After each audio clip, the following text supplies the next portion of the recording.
போது நம்ம என்ன பண்றது? இதுல வந்து படைச்ச நம்மளை உருவாக்குன இறைவனை போய் நம்ம குறை சொல்லி என்ன செய்ய? அவன் உங்களுக்கு வந்து உயிரைத்தான் கொடுக்க முடியும்.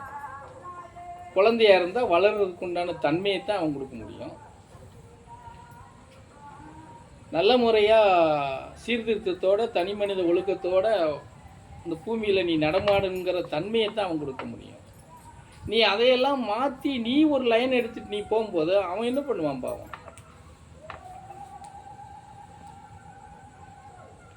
இதுக்கு எல்லாரும் கடவுள்கிட்ட போயிட்டு எல்லாம் சரியா போகும்னா என்ன கேட்டால் சத்தியமாக ஒன்று நீ எந்த இறைவன்கிட்ட போனாலும் ஒன்றும் ஆகாது. அவன் என்ன பண்ணுவான்?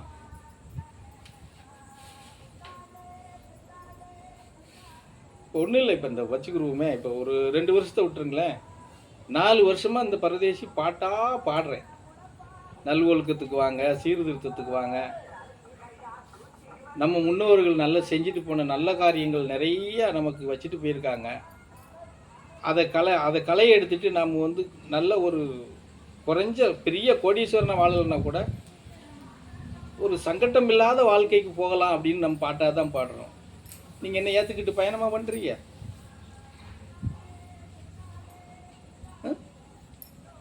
பண்ண மாட்டேங்கல்ல. ஆனால் கல்வியாளர்கள் சொன்னால் மாத்திரம் கேட்டுக்கிறீங்க. அதெல்லாம் கிடையாது. உன் புள்ள இதில் படித்தா தான் படிக்க முடியும்.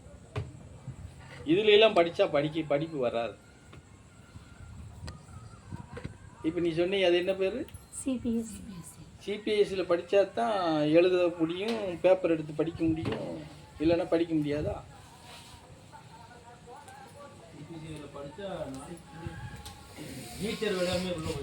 யார் சொன்னா? ஏ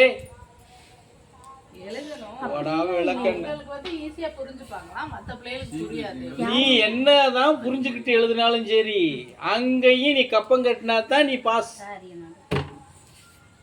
தெரிஞ்சுக்கோங்க முதல்ல. சும்மா இதெல்லாம் வந்து உங்களை ஏமாத்தி உங்களுடைய ரத்தத்தை உரியறதுக்கு உண்டான ஒரு பேரு. இதான் சாமிகிட்ட காட்டணும் இல்லையா? அவர் என்ன சிபிஎஸ் படிச்சா போனாரு, ஆன்லைன்ல படிச்சா வாத்தியாரானாரு.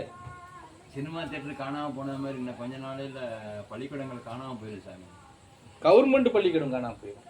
கவர்மெண்ட் பள்ளிக்கூடம் போயிடும். பணக்காரன் இல்ல, இவங்க போக மாட்டாங்க. அவங்க ஏதோ ஒண்ணு கதையை ஓட்டி இவங்களை கொண்டு போய் தான். அது எப்போ போகும்னா எல்லாருக்கும் அடிவகிர்ல பகன்னு எரியணும், பசியில பஞ்சத்துல வாடணும். ஸ்ரீலங்காவில் எப்படி அடிச்சு நொறுக்குனாங்க, அந்த இடத்துக்கு வரும்போது தான் இந்த மாதிரி பள்ளிக்கூடங்கள்லாம் காணாம போகும்.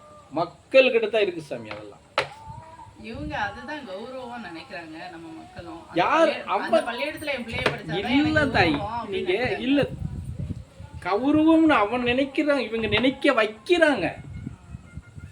கௌரவம்னா நீ என்ன பிறக்கும் போதே உங்ககிட்ட நினைப்பு வந்துச்சா? உங்களை நினைக்க வைக்கிறாங்க. பல தரப்புல இருந்து பல இது பிரச்சாரம் டிவியில் வருது, புரியுதா? டிவியில் நிமிஷத்துக்கு நிமிஷம் வருது. செல்லில் அவன் சொன்ன மாதிரி கீழே துடைக்கிறான், மேலே துடைக்கிறான். நீ எங்கே துடைச்சாலும் அதுதான் வருது. நீ மேலாக்க தள்ளி விட்டாலும் அதுதான் வருது, கீழாக்க தள்ளி விட்டாலும் அதுதான் வருது. இதை பண்ணு, அதை பண்ணு, இதை பண்ணு, அதை பண்ணு. இதை வந்து உங்கள்கிட்ட திணிக்கிறாங்க. நீங்கள் அதுக்கு அடிமையாகிறீங்க. அடிமையாகிக்கிட்டு கஷ்டத்தில் மாட்டிக்கிட்டு கஷ்டப்படுற நம்ம வந்து குய்யன்னு கத்தி என்ன பண்ணுறது? ஏன்னா கவர்மெண்ட் சர்வெண்ட்னு வேணா எவ்வளோ பேர் இருந்துருவாங்க? லட்சத்துக்கு வேணா 20,000 பேர் இருப்பாங்களா சாமி? அவ்வளோதான் இருப்பாங்க. மீதி 80,000 பேர்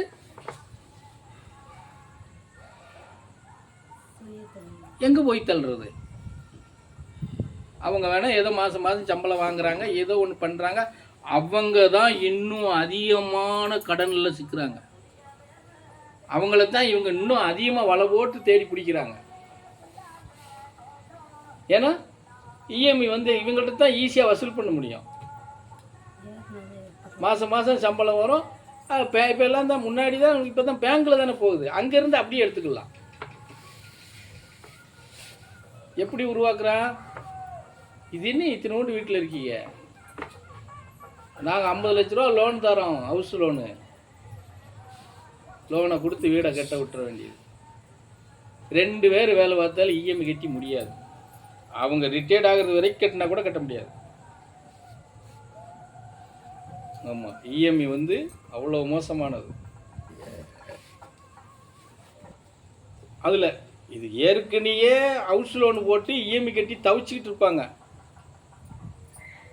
இன்னொரு பேங்க்கார வருவான், பர்சனல் லோன் போட்டுக்கோங்களேன். நமக்கு தான் இதெல்லாம் நம்மளுக்கு வந்து நம்ம இங்கே மாட்டிக்கிட்டு இருக்கோம் இல்லையா? சரி இது போட்டால் தீர்ந்துராதா அப்படின்னு சொல்லி அதில் ஒரு 10 லட்சத்தை போடுவாங்க. எவ்வளோ வசூல் பண்ணுவாங்க தெரியுமா? 10 லட்ச ரூபாய் கொடுத்துட்டு 27 லட்ச ரூபா வசூல் பண்ணுவாங்க.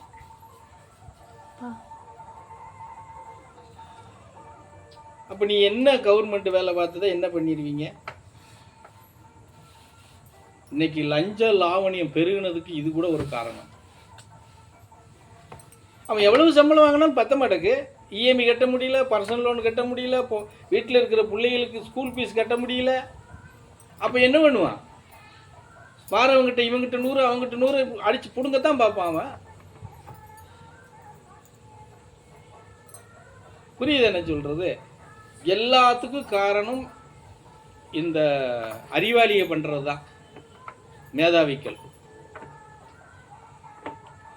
இந்த மேதாவிகள்கிட்ட இருந்து நீங்கள் எப்போ தப்பிக்க போறீங்கன்னு தெரியல மக்கள்.